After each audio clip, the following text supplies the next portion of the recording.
And Chad, as soon as the home buyer finds a property that they love, they make an offer on it, the offer gets accepted, and now we're under contract.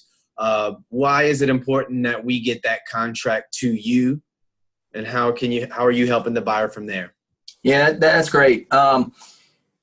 As soon as the buyer goes under contract, that's when, as a mortgage company, we can lock that interest rate in. An interest rate lock, it actually sticks to the property, not to the buyer, which is interesting. Most people don't get that. They assume that the lock goes to the person, but it's actually the property you're locking the interest rate in.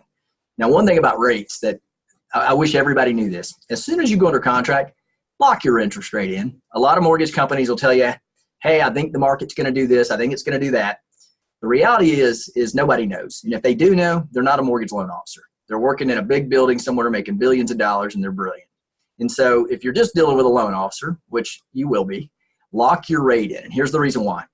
If rates go down, you can always renegotiate your interest rate, or you can go ahead and just tell your lender that you locked with that, hey, I really like you a lot, but if you can't give me better terms, I'm going to go to 3 other mortgage companies that now have access to better rates because the market went down, and I might move my business, okay? Conversely, though, if you don't lock your rate in and the whole market goes up, you have lost that rate, and there's no way to get it back. So long story short, there's no risk in locking an interest rate. You create a hedge on the front. As long as you're working with a good company, they're generally going to have a float down policy to where if rates get better, you float down. But even if they don't, you can go find another local mortgage company to lock in at the lower rates. But if you don't lock in and rates go up, you're left. You're done. Like you've got to take the higher rate. There's no other option out there. So that's something to know, and that's a good reason. Once you go under contract, notify your mortgage lender so y'all can have that conversation.